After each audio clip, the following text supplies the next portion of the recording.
चलिए बुलेटिन की शुरुआत करेंगे बड़ी खबर के साथ। राम मंदिर चढ़ावा चोरी मामले में हिरासत में 8 आरोपियों को लिया गया और उनसे अब पूछताछ जारी है। टिन्नू यादव समेत 8 आरोपियों से इस पूरे मामले में पूछताछ होगी। कल 8 नामजद आरोपी हिरासत में लिए गए थे और सभी के खिलाफ एफआईआर भी दर्ज करवा दी गई थी और अब कुछ अज्ञात लोगों के खिलाफ भी एफआईआर दर्ज करवा दी गई है। ट्रस्ट के सदस्य कृष्ण मोहन की शिकायत पर यह एफआईआर हुई है। हालांकि इस पूरे मामले में इस बड़ी कार्रवाई के बाद विपक्ष असंतुष्ट नजर आया और विपक्ष इस पूरे मामले में लगातार गंभीर सवाल खड़े कर रहा है। विपक्ष का साफ तौर पर यह कहना है कि जब एसआईटी ने जांच शुरू की तो बिना एफआईआर के पहले तो जांच शुरू की गई, फिर सीसीटीवी फुटेजेस ना होने का भी आरोप लगाया विपक्ष ने और साफ तौर पर विपक्ष कह रहा है कि बिना सीसीटीवी के किस आधार पर जांच की जा रही है। हालांकि जैसे जैसे यह मामला उजागर होता गया, एक के बाद एक कई बड़े नामों का इसके अंदर सम्मिलित होना पाया गया, जिसको लेकर शक का घेरा लगातार बढ़ता चला गया और जांच की जो सुई है इन लोगों तक पहुंची और अब आखिरकार इन 8 नामजद लोगों पर एफआईआर दर्ज हो गई है और अब इनसे पूछताछ होगी। संभवतः कई बड़े खुलासे हो सकते हैं, लेकिन विपक्ष एक बार फिर से सरकार को कटघरे में खड़ा कर रहा है।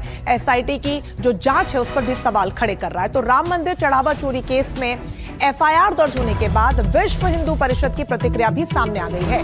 विश्व हिंदू परिषद के अध्यक्ष आलोक कुमार ने कहा है कि वो एफआईआर से संतुष्ट हैं। हालांकि बीएचपी भी लगातार इस पूरे मामले में सवाल खड़े कर रही थी, लेकिन फिलहाल जो कार्रवाई हुई है, आलोक कुमार गुप्ता ने कहा है कि वो संतुष्ट है इस कार्रवाई से। सुनिए क्या कुछ कहा। श्री राम जन्मभूमि तीर्थ क्षेत्र की ओर से उठाया गया यह तीसरा कदम है। पहला कदम जब शिकायतें आई तो ट्रस्ट ने मुख्यमंत्री जी को लिखा, इस तरह की शिकायतें प्रेस में आई हैं, इनकी जांच होनी चाहिए, एक एसआईटी बिठाई। ये ट्रस्ट ने लिखा था। जब एसआईटी के लोग वहाँ आए तो सबसे पहले चंपत जी उपस्थित हुए और आपकी जांच के लिए मैं तैयार हूँ ऐसा कहकर के उनके प्रश्नों का उत्तर दिया। एसआईटी की जो प्रिलिमिनरी रिपोर्ट थी वो फाइल हुई। लोगों ने कहा कि उसमें कुछ नाम आ गए। उन नामों की जानकारी जैसे ही ट्रस्टीज को मिली, उन्होंने बिना कोई भी देरी किए तुरंत एफआईआर करी है। इसका मुझे बहुत संतोष है। फास्ट ट्रैक कोर्ट में डे टू डे बेसिस पर मुकदमा चले, अपराधी जेल की सलाखों के पीछे जाएं। किसी को फंसाना नहीं है, किसी को बचाना भी नहीं है। मैं संतुष्ट हूं इस कार्रवाई से। बीएचपी की क्या प्रतिक्रिया है ये तो हमने आपको बता दी। इस पूरे मामले में ज्यादा जानकारी के साथ हमारे संवाददाता रणबीर राम जन्मभूमि थाने से हमारे साथ जुड़ गए हैं। रणबीर, बड़ी कार्रवाई तो हो गई, बीएचपी भी संतुष्ट है, लेकिन विपक्ष एक बार फिर से सवाल खड़े कर रहा है और कह रहा है ये तो छोटे कर्मचारियों पर आपने कार्रवाई कर दी, जो बड़ी मछलियां हैं या फिर जो बड़े नाम हैं इस पूरे विवाद के वो कहां हैं। चंपत राय को लेकर भी लगातार विपक्ष हमलावर है। देखिए, राम मंदिर का मामला ऐसा था जिसमें हमेशा बीजेपी विपक्ष पर हमलावर होती थी, लेकिन ये पहला मौका है जब विपक्ष बीजेपी पर हमलावर है और इसीलिए अखिलेश यादव ने चूंकि ये पूरा आरोप लगाया था सबसे पहले और अखिलेश यादव के सोशल मीडिया पोस्ट के बाद ही।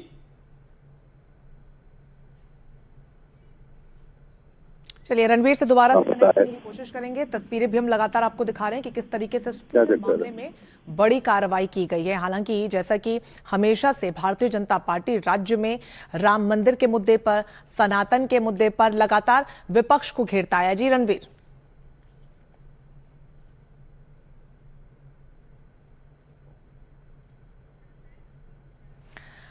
चलिए दोबारा से रणवीर से हम कनेक्ट करेंगे, लेकिन फिलहाल जो बड़ा अपडेट इस पूरे मामले में सामने आ रहा है वो ये कि एफआईआर इस पूरे मामले में दर्ज कर दी गई है। तो राम मंदिर चढ़ावा चोरी में एफआईआर बीएनएस धारा के तहत यहां पर दर्ज की गई है। आपको बता दें कि जो गंभीर आरोप लगे हैं वो भी एक एक करके आपको बता देते हैं। बीएनएस की धारा 61 के आरोप जो है वो आपराधिक साजिश है और इसमें जो सजा है वो 6 महीने तक की सजा हो सकती है। इसके अलावा भी गंभीर धाराएं इसमें लगाई गई हैं। 306 आपको बता दें, इसमें मालिक की संपत्ति चोरी का बड़ा आरोप लगता है और सजा इसमें 7 सालों तक की सजा हो सकती है। इसके अलावा बीएनएस की धारा 316(5) में विश्वासघात का आरोप तय किया जाता है, जिसकी सजा उम्र कैद भी हो सकती है और 10 सालों तक के लिए जेल भी जाना पड़ सकता है। तो ये गंभीर धाराएं। 317(4) का जो आरोप है वो चोरी के सामान की खरीद फरोख्त का आरोप है, जो लगातार सिंध समुदाय भी पूछ रहा है कि हमने जो 200 किलो चांदी की ईंट दी वो कहां गई। तो वो गंभीर आरोप है। उम्र कैद या 10 साल तक की सजा इस धारा के तहत भी हो सकती है। तो ये गंभीर धाराएं यहां पर लगाई गई है। और इसके अलावा बीएनएस की धारा 317(5) भी लगाई गई है, जिसमें चोरी की संपत्ति को छिपाना एक बड़ा आरोप है और इसकी सजा 3 साल तक हो सकती है। और इस पूरे मामले में इसी के आधार पर अब कार्रवाई आगे बढ़ेगी। धारा 3(5) के तहत मिलकर अपराध यानी कि मिलकर गिरोह में साजिश रचना, यह भी बड़ा आरोप है। उसकी सजा सबको समान तरीके से मिलती है, जो लोग भी इसमें शामिल होते हैं। तो ये अलग अलग धाराएं हमने आपको बताई हैं।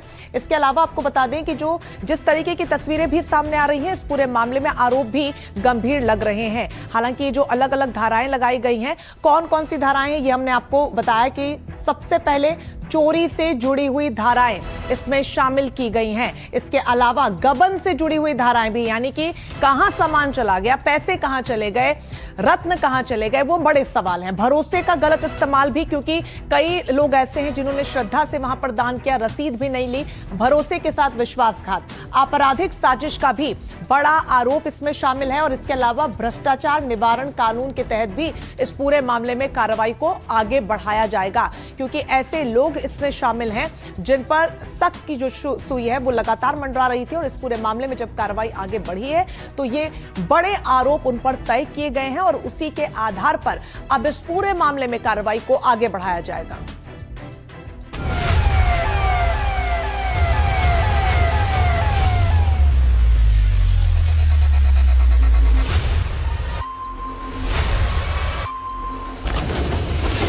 राम मंदिर चढ़ावा चोरी केस में पहली एफआईआर दर्ज हो चुकी है। एसआईटी की सिफारिश और शुरुआती जांच में जो तथ्य सामने आए, उन्हीं के आधार पर अब राम जन्मभूमि कोतवाली में एफआईआर दर्ज कराई जा चुकी है। यानी मामला अब सिर्फ आरोप तक सीमित नहीं है, बल्कि कानून के दायरे में आ चुका है। जांच अब शक के घेरे से निकलकर सबूतों के रास्ते पर आगे बढ़ रही है। इस एफआईआर की सबसे बड़ी बात यह है कि फिलहाल 8 लोगों को नामजद किया गया है। यानी जांच एजेंसियों के पास ऐसे इनपुट हैं जिनके आधार पर सीधे सीधे नाम सामने रखे गए हैं और बाकी आरोपियों को अज्ञात की श्रेणी में रखा गया है। यानी इस कहानी में कई और चेहरे जुड़ सकते हैं, कई और पन्ने खुल सकते हैं। नामों में जो सबसे ज्यादा चर्चा में है वो है टिन्नू यादव, अनुकल्प मिश्रा और लवकुश मिश्रा। और जांच की एक अहम कड़ी ये भी है कि अनुकल्प मिश्रा और लवकुश मिश्रा रिश्ते में जीजा साले बताए जा रहे हैं। यानी शक की सुई सिर्फ व्यक्तियों पर नहीं, बल्कि पूरे संभावित नेटवर्क के इर्द गिर्द ही घूम रही है और सवाल उठा रही है कि क्या चढ़ावा चोरी का ये खेल किसी बड़ी प्लानिंग का हिस्सा था? क्या भगवान के चढ़ावे में सेंध लगाने के लिए रिश्तों की कड़ी का सहारा लिया गया? ये सवाल अब जांच का केंद्र बनेंगे। मंदिर ट्रस्ट की शिकायत पर केस दर्ज हुआ है, यानी खुद सिस्टम के भीतर से आवाज उठी, और यही बात इस मामले को और भी गंभीर बनाती है। एफआईआर मंदिर के ट्रस्टी कृष्ण मोहन की शिकायत पर दर्ज की गई है। इसमें गबन, धोखाधड़ी और आपराधिक साजिश जैसी संगीन धाराएं लगाई गई हैं। धाराओं की बात करें तो इनमें 306, 316(5), 317(4), 317(5), 61 और 3(5) धाराएं हैं। ये सारी धाराएं गैर जमानती हैं, जो बताती हैं कि जांच एजेंसियां इस मामले को सिर्फ छोटी चोरी नहीं मान रही, बल्कि इसे एक बड़ी आपराधिक साजिश के तौर पर देख रही हैं। और अगर ये आरोप साबित होते हैं तो सजा भी उतनी ही कड़ी हो सकती है। अब सबसे बड़ा सवाल यह है कि आगे क्या? सूत्र बता रहे हैं कि इस मामले में बड़े पैमाने पर गिरफ्तारियां हो सकती हैं। यानी जिन नामों पर अभी एफआईआर हुई है वो जल्द ही सलाखों के पीछे नजर आ सकते हैं, और अज्ञात के नाम पर जो खाली जगह छोड़ी गई है वो भी जल्द ही भर सकती है। लेकिन इस पूरे मामले में सबसे गहरी चोट आस्था पर लगी है, क्योंकि राम मंदिर सिर्फ एक धार्मिक स्थल नहीं, बल्कि करोड़ों लोगों के विश्वास का केंद्र है। और जब उसी जगह के चढ़ावे पर सवाल खड़े होते हैं तो सवाल सिर्फ पैसे का नहीं रहता, भरोसे का हो जाता है। अयोध्या में रामलला के नाम पर चढ़ाया गया हर एक रुपया अब जांच के घेरे में है, और इस केस की हर अपडेट, हर गिरफ्तारी, हर खुलासा सीधे सीधे आस्था और सिस्टम दोनों की अग्नि परीक्षा लेने वाला है। अजय दुबे के साथ ब्यूरो रिपोर्ट, एनडीटीवी इंडिया। तो 8 लोगों के खिलाफ इस पूरे मामले में एफआईआर दर्ज तो हो गई है, लेकिन सवाल भी लगातार इसको लेकर खड़े हो रहे हैं। रणबीर लगातार हमारे साथ बने हुए हैं। रणबीर, जिस चीज को लेकर लगातार मांग की जा रही थी कि इस पूरे मामले में एफआईआर ही दर्ज नहीं हो रही, अब 8 ऐसे नाम जिनके खिलाफ एफआईआर दर्ज हो चुकी है, बावजूद इसके अब विरोध बड़े स्तर पर देखने को मिल रहा है। देखिए, इस मामले में आप देखिए कि जो है यहाँ पर अयोध्या में राम जन्मभूमि थाना है, जहाँ पर पुलिस ने कल एफआईआर दर्ज की, और ये एफआईआर जो दर्ज हुई है ये एसआईटी के रिकमेंडेशन पर हुई है। और जो 8 लोग हैं, ये 8 मंदिर के वो सेवादार या फिर मंदिर के कर्मचारी हैं जो पैसे गिनने के काम में लगे हुए थे। इन लोगों को फिलहाल हिरासत में लिया गया है और यहाँ पर अब पूछताछ हो रही है। हालांकि उनको यहाँ नहीं रखा है थाने में, बल्कि कहीं और रखा गया है और उनसे लगातार पूछताछ हो रही है। और जो रही बात एफआईआर की, ये कहा जा रहा था कि एसआईटी का गठन ही एफआईआर के आधार पर होता है, क्योंकि बिना एफआईआर के कोई एसआईटी नहीं गठित होती है। और इसी वजह से विपक्ष सवाल उठा रहा था। विपक्ष ये सवाल उठा रहा था कि ये एसआईटी आखिर जांच कैसे करेगी। निष्पक्ष जांच की उम्मीद इससे नहीं की जा सकती, क्योंकि ये जो एसआईटी है ये राज्य सरकार के अधिकारियों की है, जबकि मांग थी कि सुप्रीम कोर्ट या हाई कोर्ट के वर्किंग जस्टिसेस के साथ ये एक कमेटी बननी चाहिए थी कि जो जांच करे। तो सवाल विपक्ष के गई थी और इस बीच में जो एसआईटी की प्रिलिमिनरी रिपोर्ट थी, उसके बेसिस पर जिन जिन लोगों को इस पूरे हेरफेर के मामले में शामिल पाया गया, उनके नाम से 8 नामजद आरोपियों के खिलाफ एफआईआर दर्ज की गई है। कुछ अज्ञात को रखा गया है। अज्ञात की वजह यह है कि जैसे जैसे ये इन्वेस्टिगेशन आगे बढ़ेगी, जैसे जैसे इन आरोपियों से पूछताछ होगी, इस पूछताछ के आधार पर जो और नाम शामिल होते जाएंगे, उन्हें अज्ञात के तौर पर जो मेंशन किया गया है उसमें जोड़ लिया जाएगा और उनको जोड़ने के बाद जो है ये जो पूरा मामला है इसका और ज़्यादा विस्तार हो जाएगा। तो यहाँ पे फिलहाल आपको दिखाएं कि ये राम जन्मभूमि थाना है, जो कि राम मंदिर के बिल्कुल बगल में है। और यहीं पर फिलहाल ये जो पूरा मामला है, जिसमें कि आपराधिक साजिश से लेकर के जो कर्मचारी गबन करते हैं, पैसों की धोखाधड़ी, बिल्कुल रणबीर, कई गंभीर आरोप अलग अलग धाराओं में इन लोगों के खिलाफ यहाँ पर लगाए गए हैं। और अब इन तमाम लोग जिन पर एफआईआर हुई है उनसे पूछताछ भी होगी और कई बड़े खुलासे भी हो सकते हैं। आप बने रहिएगा हमारे साथ, आपके पास लौटेंगे कुछ और अपडेट्स के लिए। इस बीच अखिलेश यादव के एक पोस्ट से ये पूरा मामला चर्चा में आया और अब एफआईआर होने के बाद अखिलेश यादव ने सोशल मीडिया पर अपनी प्रतिक्रिया दी है। अखिलेश यादव लगातार इस पूरे मामले को लेकर मुखर बने हुए हैं। ऐसे में एफआईआर जब दर्ज हुई है, ये बड़ी कार्रवाई हुई है, तो उस पर भी एक्स पर पोस्ट किया कि बड़ी मछलियों को बचाने का आरोप लगाया और कहा कि छोटे कर्मचारियों को यहां पर इसकी भेंट चढ़ा दिया गया। तो क्या कुछ लिखा है हम आपको बता रहे हैं। भाजपा राज में नाइंसाफी की ये झांकी दिखाई दी गई है। इन्होंने एक्स पर पोस्ट करके ये प्रतिक्रिया दी।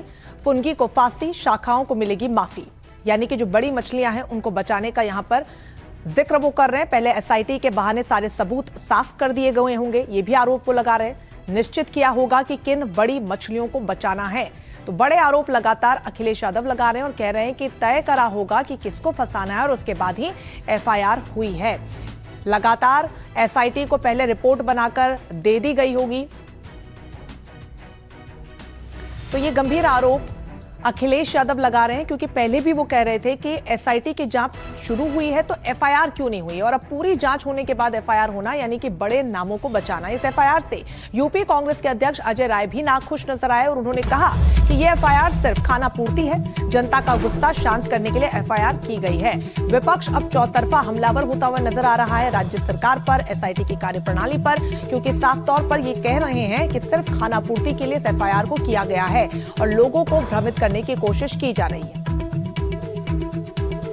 पूरे उत्तर प्रदेश में कांग्रेस पार्टी ने एक मुहिम चलाया 75 जिले में उत्तर प्रदेश के, कि राम जी के जो चढ़ावे की चोरी हुई है उसमें सरकार तत्काल मुकदमा दर्ज कराए। हम लोगों ने महामहिम के नाम से पत्रक दिया पूरे जिले में और उसी के तहत, दबाव के तहत आप देख सकते हैं कि ट्रस्ट को निर्णय लेना पड़ा कि इन एफआईआर कराया। पर एफआईआर केवल खाना पूर्ति के लिए की गई है, केवल और केवल लोगों को भ्रमित करने के लिए और जनता का गुस्सा शांत करने के लिए एफआईआर कराई गई है। तो चढ़ावा चोरी मामले में एफआईआर दर्ज होने के बाद अयोध्या के सांसद अवधेश प्रसाद का सीएम योगी पर तीखा हमला देखने को मिला। उन्होंने कहा कि योगी तुरंत मुख्यमंत्री के पद से इस्तीफा दे दें। योगी को सत्ता में रहने का नैतिक अधिकार नहीं है और निष्पक्ष जांच भी पूरी की जाए। जो दोषी है उन पर सख्त कार्रवाई हो। अवधेश जी, जरा बताइए, ये एफआईआर दर्ज हो गई है, आप लोगों ने बहुत दिन से कहा एफआईआर दर्ज नहीं हो रही है, आखिरकार 8 लोगों के खिलाफ एफआईआर दर्ज हुई है। ये एफआईआर में जो रैली इस मामले में करोड़ों करोड़ों रुपए के, करोड़ों करोड़ों सोने चांदी हीरे जवाहरात के, करोड़ों करोड़ में जमीन की चोरी के हेरा फेरी में जो इन्वॉल्व हैं उनको पूरी तरह से बचाने का काम किया गया है। और इस FIR का कोई मतलब नहीं है। ये करोड़ों जो आस्थावान व्यक्ति हैं वो बहुत दुखित हैं। अयोध्या और ज्यादा पुरुषोत्तम राम के लोग बहुत दुखित हैं कि जिनके ऊपर होना चाहिए उनको बचाया गया है। सरकार ने बचाने का काम किया, लेकिन जनता और देवतुल्य मतदाता, देवतुल्य जनता, प्रभु श्री राम के लोगों की नजर में वो किसी कीमत पे इनोसेंट नहीं मानी जाएगी। नहीं अवधेश जी, अभी तो FIR हुई है, अभी तो जांच और होगी, अभी तो शुरुआती FIR है ये, और अभी 8 लोगों के खिलाफ FIR दर्ज हुई है, अभी तो और कई नाम इसमें जुड़ेंगे। नहीं, जो FIR होना चाहिए था तो FIR तो जिम्मेदार जो लोग हैं, जिनकी जिम्मेदारी है फ्रॉम द वेरी बिगिनिंग, शुरुआती दौर से, तो उनको तो बचाया गया है, उनको पूरी तरह बचाया गया है। इसको सबको पता है, सबको पता है, पूरे जनमानस को पता है। तो उनको तो सरकार बचा रही है, लेकिन सरकार भले बचा रही हो, लेकिन इस देश के करोड़ों करोड़ों आस्थावान की नजरों में वो बच नहीं पाएंगे। और प्रभु श्री राम के दरबार की एक डकैती है, इसमें कहाँ बच पाएंगे? प्रभु श्री राम दंडित करेंगे। तो अवधेश प्रसाद को आप सुन रहे थे। सीधे तौर पर वो कह रहे हैं कि नैतिक जिम्मेदारी मुख्यमंत्री लें और निष्पक्ष जांच इस पूरे मामले में हो। तो वहीं अखिलेश के आरोपों पर विश्व हिंदू परिषद का भी बयान सामने आया है और बीएचपी का ये कहना है कि विपक्ष को तो हर बात में दिक्कत है। एनडीटीवी से बात करते हुए विश्व हिंदू परिषद के प्रवक्ता विनोद बंसल ने कहा कि पहले FIR नहीं हुई थी तो विपक्ष FIR की मांग करता था। अखिलेश यादव कह रहे हैं, तंज कसा है उन्होंने सोशल मीडिया पोस्ट के जरिए, फुनगी को फांसी, शाखाओं को मिलेगी माफी। भाजपा राज में नाइंसाफी की दिखेगी ये झांकी, फुनगी को फांसी, शाखाओं को मिलेगी माफी। छोटे लोगों को पकड़ रहे हैं, बड़े लोगों को बचाया जा रहा है। इशारा साफ रूप से चंपत राय जी के ऊपर है उनका। देखिए, और नमाजवादियों को कौन नहीं जानता, आप जानते हैं अच्छी तरह से। ये लोग अच्छा करो तो बुरा, बुरा करो नहीं करो तो बुरा।